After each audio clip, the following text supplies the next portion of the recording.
Esto es Historia del MTB. Hola a todos, seguidores del canal Classic MTB para MTB Pro y Mayotte Mag. Soy José Crespillo y una vez más estoy con vosotros para guiaros a través de la historia del mountain bike en nuestro canal Classic MTB para MTB Pro y Mayotte Mag.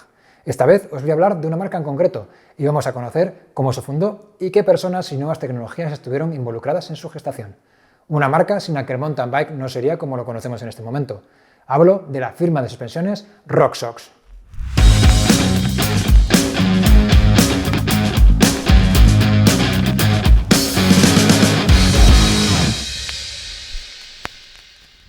En nuestra particular clase de historia del mountain bike de hoy, vamos a ver en profundidad y en detalle cómo RockShox, marca pionera y mítica de suspensiones, pasó de construir horquillas de suspensión de forma totalmente artesanal a ser la potente empresa que conocemos hoy en día. En otros vídeos de nuestro canal Classic MTB hemos pasado un poco de puntillas sobre la marca y algunos modelos de horquilla y amortiguador que equipaban las bicis que diseccionamos para todos vosotros. Pero en nuestro afán de recuperar toda la información posible sobre la historia, las anécdotas, los nombres propios y los detalles técnicos, creíamos que aún hay mucha tela que cortar. Así que allá vamos.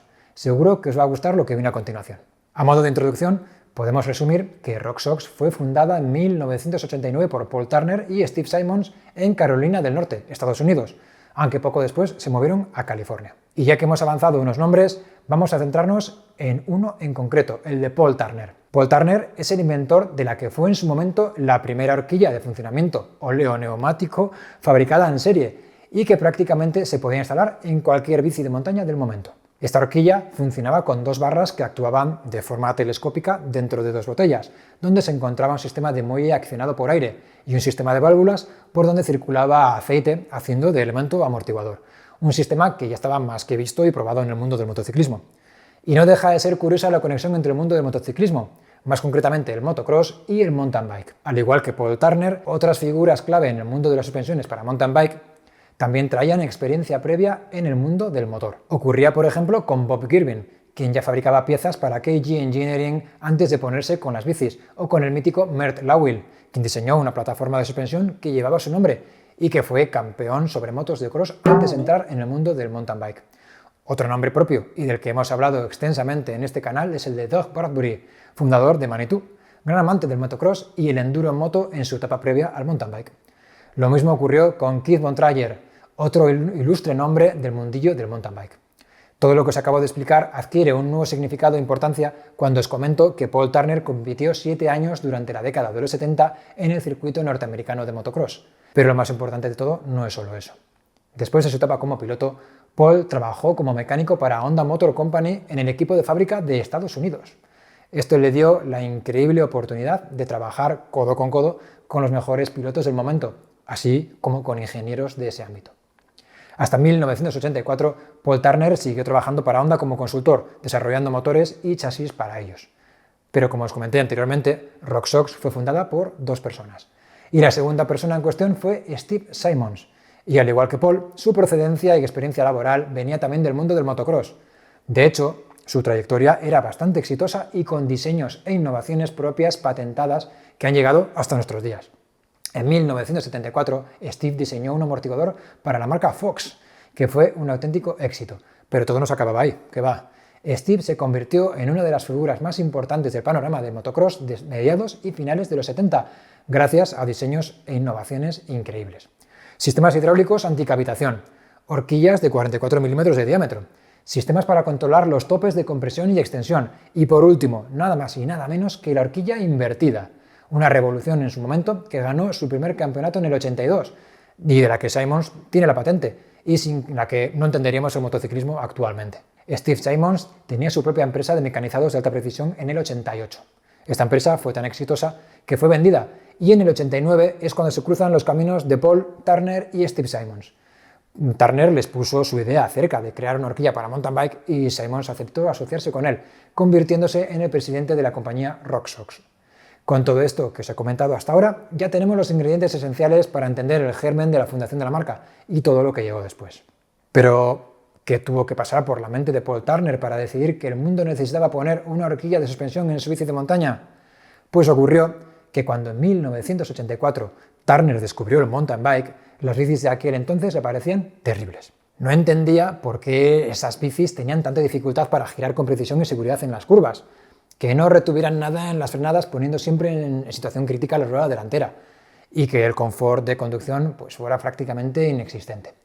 Y él, que llegaba de un mundo, sobre todo rudas, que iba por la montaña con unas suspensiones ya avanzadas y funcionales, lo tuvo claro desde el primer momento.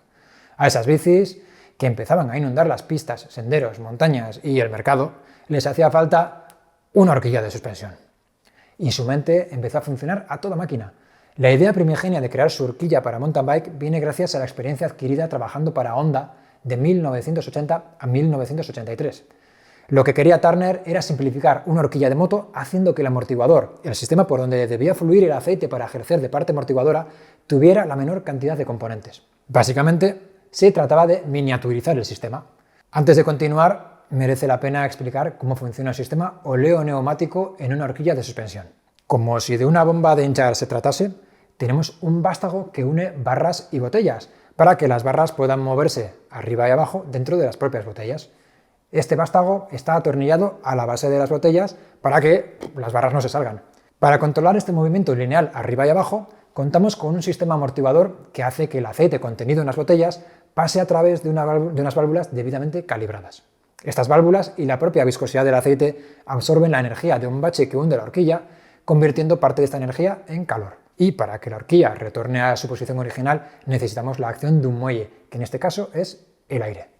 Y claro, para que la extensión de la horquilla sea controlada, contamos con la regulación de la presión del aire introducido mediante una bomba. Sumado a esto, el aceite retorna por otras válvulas para que el funcionamiento sea óptimo. Todo esto así explicado de forma muy breve y resumida, sobre el papel puede no parecer muy complicado, pero había que hacerlo.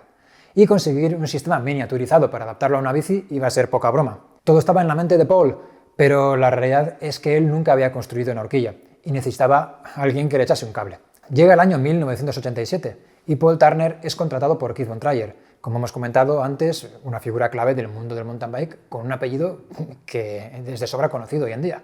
Keith Von Trier se encontraba trabajando para la marca Kestrel y en ese momento desarrollaba una bici de montaña con cuadro de fibra de carbono y suspensión total.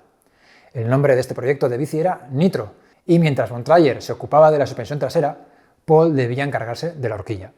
Por fin, el momento que siempre había esperado se hizo realidad, ya que la horquilla de aquel prototipo de bici fue el germen de lo que después se convertiría en RockShox. Por cierto, aquel proyecto ultra novedoso entonces nunca llegó a ver la luz, pero toda la experiencia adquirida por Paul fue clave para dar el salto. Como Turner comentaría años después, aquella primigenia horquilla del prototipo Kestrel Nitro era casi un chiste, ya que estaba lejísimos de ser mínimamente rígida. Además, el valvulado del sistema hidráulico no tenía nada que ver con lo que la primera RockShox ofrecería, aparte de un sistema de bloqueo con una palanca en el manillar que tampoco llevaría la primera RS1. Pero como ya sabemos, normalmente para llegar a algo plenamente funcional hay que pasar por primeras fases de ensayo y error y de acumular experiencia. Así que tras este trabajo para Kestrel y Keith Von Trier en 1988, Paul Turner pasó mucho tiempo en el taller de un amigo cerca de Santa Cruz, en California. En aquel taller tenía todo lo necesario, incluyendo máquinas para el mecanizado de piezas, donde fue redefiniendo y puliendo el diseño de su horquilla para bici de montaña. Uno de los primeros y más importantes cambios que hizo en la horquilla en la que ahora trabajaba era eliminar el bloqueo manual con palanca en el manillar que tenía aquel prototipo de la Kestrel. Rediseñando las válvulas del sistema hidráulico de amortiguación, Paul consiguió crear un bloqueo automático. Ya no era necesario tirar de una palanca para evitar el movimiento indeseado arriba y abajo de la horquilla al pedalear de pie, porque con este revalvulado existía un umbral que conseguía que la horquilla no se hundiera bajo el peso del ciclista, pero permitía su funcionamiento ante baches lo suficientemente grandes. Con este afinado de las válvulas, Turner consiguió además que la horquilla funcionase tanto en compresión como en extensión de forma apropiada y controlada, en cualquier punto del recorrido de la misma. Con todas estas mejoras ya adoptadas en una nueva horquilla que por fin conseguía una rigidez aceptable, llegamos a 1979 y el momento del salto de fe de Paul Turner en el mercado. Y es a primeros de ese año, y sacando financiación de varias tarjetas de crédito y préstamos familiares, cuando Paul lanza dos series de horquillas fabricadas por él mismo. Un primer lote de 4 unidades y posteriormente otro de 10 unidades. Muchas horquillas de este segundo lote fueron a parar a algunos corredores para su test y otras a diversos medios de comunicación para su prueba y para dar a conocer el producto. Sería en este año 1989 cuando Paul se asoció con otras dos partes, con Steve Simmons, como ya hemos comentado anteriormente, y con Diacompe, empresa japonesa fabricante sobre todo de frenos en esa época. Gracias a esta unión con los japoneses fue como se logró sacar adelante la producción en serie de las horquillas RockShox RS1, algo más de un año después, comprobada su fiabilidad y valía en la competición, como ahora veremos. Del primer lote de horquillas fabricado por Turner, una de las 4 unidades fue a parar al mítico piloto que entonces corría el campeonato estadounidense Norva, Greg Herbold, este señor de mi camiseta. Greg estuvo usando y testeando la horquilla a últimos del 89 y a pesar de tener algunos fallos de juventud, el resultado fue satisfactorio. Entramos en el año 1990, el año del despegue de la marca. A primeros de este año, en la carrera inaugural de la Norva y en la categoría de descenso, tan solo había 3 corredores que montaban la horquilla RockShox, pero llegó el final de temporada y en el mes de septiembre el que sería el primer campeonato del mundo UCI para el mountain bike en Durango, Colorado. Y allí los éxitos se encadenaron uno detrás de otro, en el que no podía haber sido mejor escaparate a nivel internacional para darse a conocer. En la carrera de descenso masculina, hasta 30 pilotos incorporaban una horquilla RockShox en sus máquinas, pero el éxito no iba a tardar en llegar, ya que Greg Herbold, a bordo de su Miyata Ridge Runner y montando la horquilla RockShox, se hacía con el primer maillot arcoiris de la historia del mountain bike en esa categoría y modalidad. Pero no iba a acabar ahí un fin de semana de ensueño para Paul Turner y la marca RockShox. Si bien mucha gente dudaba entonces de la necesidad de una horquilla de suspensión en una bici de montaña para competir en cross country, después de lo que sucedió tras la carrera masculina en categoría élite, se iban a callar muchas bocas. 4 corredores que equipaban esta horquilla acabaron en el top 10, pero es que además el que primero cruzó la meta y levantó los brazos en señal de victoria también equipaba una RockShox. El grandísimo y veterano Ned Overend, corriendo para Specialized, se hizo con la medalla de oro y el primer maillot arcoiris de la historia del mountain bike en la categoría de cross country. Cierto es que Ned usó aquel día una unidad que era casi medio kilo más ligera que la RockShox original, con algunas piezas construidas específicamente para él y aquella carrera. Y curiosamente, la horquilla lucía totalmente negra y sin logos. Imaginemos que por no haber llegado a un acuerdo comercial previamente entre Paul y la marca de la S rasgada en aquel momento. Pero los logros a nivel deportivo no se acababan ahí. En aquel año también existía la modalidad de la cronoescalada en el mountain bike. Contra todo pronóstico, y si bien la diferencia de peso entre una bici de montaña con horquilla rígida y otra con suspensión superaba ampliamente el medio kilo, la horquilla RockShox consiguió 2 grandes resultados. Ned Overend la llevaba de nuevo hasta el segundo peldaño del podium y la corredora élite Susan Dematei lo hacía llegando a ser la vencedora en féminas. El cierre del año 1990 fue tanto en lo deportivo como en lo económico espectacular para RockShox. A las victorias y crédito internacional por parte de los corredores y de la prensa especializada se le añadían las cifras positivas de su aventura a nivel comercial, gracias al trabajo con la empresa Diacompe. El inicio de la fabricación en serie reportó al final del año fiscal 1990 la nada despreciable cifra de 1,6 millones de dólares de facturación. Una importante cifra para tener en el mercado un solo producto y no haber hecho nada más que empezar. Durante el año 1991, la horquilla RockShox siguió fabricándose ya en series mucho mayores y traspasando fronteras. Tal y como la conocemos los que vivimos aquella época y los que ahora se dedican a restaurar y coleccionar bicis de montaña de la época, la estética de esta primera RockShox llamada RS1 es ya parte de la historia. En cuanto a sus características técnicas, las más notables eran las siguientes. El tubo de dirección era intercambiable, soltando unos tornillos en la corona, y podían adaptarse todas las medidas del momento, de 1 pulgada como esta, 1/8 y de 1/4 de diámetro. La corona estaba construida en aluminio de grado aeroespacial, tenía el avance de la horquilla integrado en ella mediante esta pieza excéntrica y portaba a su vez 4 tornillos, 2 de ellos para apretar o soltar el tubo de la dirección y otros 2 para apretar o soltar las barras de la corona, con lo que tenemos una horquilla fácilmente desmontable. Las barras de 1 pulgada o 25,4 milímetros de diámetro estaban construidas en cromoly 4130 con tratamiento térmico y el recorrido de estas era de 49 milímetros.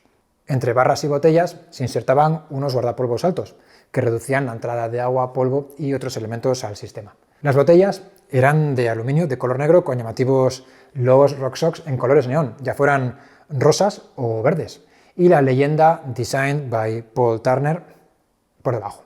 Para dar presión de aire al sistema, sacando una tapa plástica en la parte superior de las barras, se accedía a un orificio por donde se introducía una curiosa bomba, parecida a una jeringuilla con una punta como la que se usa para inflar balones.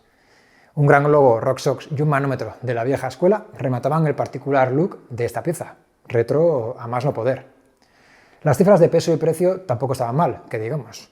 En cuanto al peso, quedaba por poco debajo de 1,5 kilos, lo que no estaba nada mal para entonces. Y en cuanto al precio, la RS1 de RockShox se vendía en Estados Unidos en $360. Ojo, $360 de hace 34 años en el momento de la grabación de este vídeo. lo que calculando la inflación hasta este momento serían aproximadamente unos $800 o unos 740 euros. En España salió a la venta al precio de 70.000 pesetas en 1991, una cantidad que casi podía igualar el precio de una bici de montaña bastante decente y montada entera con una horquilla rígida. Todavía quedaban algunas cosas por pulir, como la excesiva flexión lateral debido a un puente muy simple, que hacía que las pastillas de freno rozasen en la llanta cuando pedaleábamos de pie. Pero en general, la horquilla fue muy solvente y conseguía que el confort sobre la bici fuese muy elevado para la época, además de provocar menos estrés en la rueda delantera. También se conseguía frenar más tarde y más fuerte, girar mejor en las curvas gracias a disponer de más apoyo y seguridad, y sobre todo poder elegir nuevas líneas más rápidas en los senderos. Ahora, la trazada más rota, pero más rápida, era factible al llevar suspensión. La semilla por fin había germinado y el éxito internacional de la marca y sus productos estaban por llegar, pero ya se intuían en el horizonte cercano. Después de esta RS1 llegarían míticos modelos como la Mach 21 en 1992, la Judy en el 95, la Sydney en el 98, etc. Pero para repasar la gama de RockShox de los 90 ya os dedicaremos otro espacio más adelante. Por cierto, la compañía SRAM compró RockShox en 2002, llevándose los departamentos de marketing y ventas a Chicago, pero manteniendo el departamento de diseño y desarrollo en Colorado Springs. También se abriría una nueva factoría en Taiwán y empezaría una nueva etapa para la marca. Marca que, por cierto, desde entonces se escribe todo junto y no en dos palabras, RockShox, como lo habíamos conocido hasta este momento. Y hasta aquí nuestra clase de historia, que espero que os haya gustado tanto como a nosotros trabajando en ella. Dejadnos en comentarios por debajo qué os ha parecido, cualquier duda que tengáis o pregunta que deseéis hacer, que estaremos encantados de leeros y responderos en la medida de lo posible. Y como siempre, dejadnos un like, suscribíos si aún no lo habéis hecho, pulsad la campanita para avisar de nuevos vídeos de este, nuestro y vuestro canal Classic MTB. Y compartid este vídeo entre vuestros contactos del mundo de la bici en general y el mountain bike en concreto. Ya sabéis que con vuestra interacción nos ayudáis a seguir adelante con más ganas y a darnos más visibilidad. Así que de mi parte y de la de todo el equipo de MTB Pro y MyOutMag, os damos las gracias por vuestra fidelidad y por apreciar esta labor. Un saludo y hasta pronto.